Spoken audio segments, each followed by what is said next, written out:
Here in the Texas Hill Country, biologists are keeping track of a Texas treasure. I stop in my tracks every time I hear one. Oh, there's that bird right there. Good-looking little guy. The black-capped vireo, a migratory songbird, is on the rise in these parts. The species typically have a set of spectacles, a little white eye line. The male has a distinct, very tuxedo black cap on his head. For a long time, the black-cap was considered an endangered species. But over the past 30 years, this little bird has made a big comeback.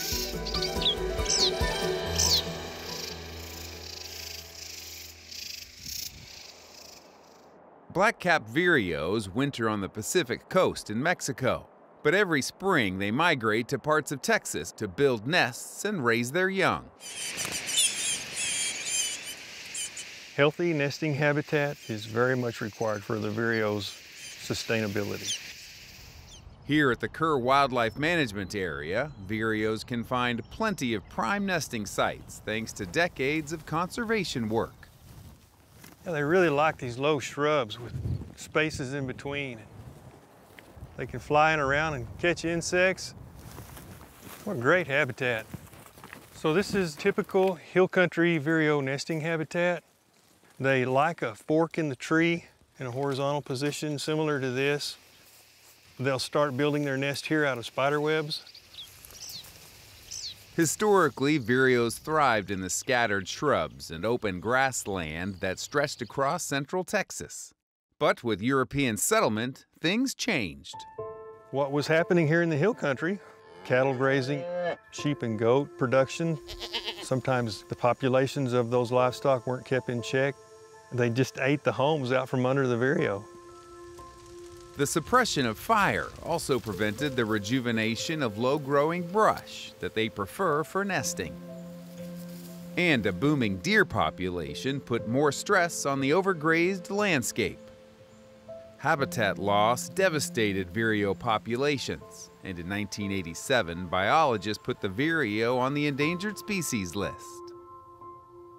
Well, the vireo is important, the same as deer are important, the same as all these little animals are important, because if they're healthy, then the land is healthy. And if the land's healthy, we're healthy. And if the land isn't healthy, we're not going to be healthy. Wildlife biologist Bill Armstrong spent over 30 years on the Kerr. He had a hand in the research that led to restoring healthy vireo nesting habitat in the hill country. We started a cedar control program. We started fire to control that cedar. We were beginning to experiment around with what they call rotational grazing systems with cattle. A rotational grazing system is nothing more than an organized way to graze animals. We also decided to reduce the deer herd by half. The key to what we were doing is we were beginning to build the kinds of habitats that the birds liked. We started out with about 27 birds on the area. And as we began to develop the habitat that black-capped vireos like, we increased from 27 birds to well over 400 in about a 10-year period of time. But vireo still faced another threat, the brown-headed cowbird. Brown-headed cowbirds are a native bird, likely evolved with grazing bison. Because they were on the move continually with grazing herds, they chose to lay their eggs in other native songbird nests. Every one of those birds was reared in a songbird nest. Its parents don't build nests. Its parents don't raise their young. Some other species cared for that little bird and probably neglected its own. In addition to land management, cowbird trapping is also used to protect the vireo. We time that during nesting season. We use live cowbirds. They're fed, they're watered, they're kept healthy, and used to attract other cowbirds into that trap. The goal here is not to eliminate brown-headed cowbirds on the landscape. The goal is to reduce parasitism rates. Reducing that level of parasitism rate is the key to increase the abundance of black-capped vireos.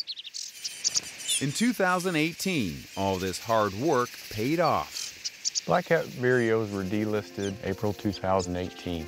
The population had reached a level of recovery. Over 15,000 birds currently estimated of the ranges we survey birds. We know they need continued protection. In fact, there's a post-delisting monitoring plan we will all be a part of here. It's a treat to see something that's endangered or was endangered. It's made a comeback. It's special. To see something you started with getting off on its own, I think it's great.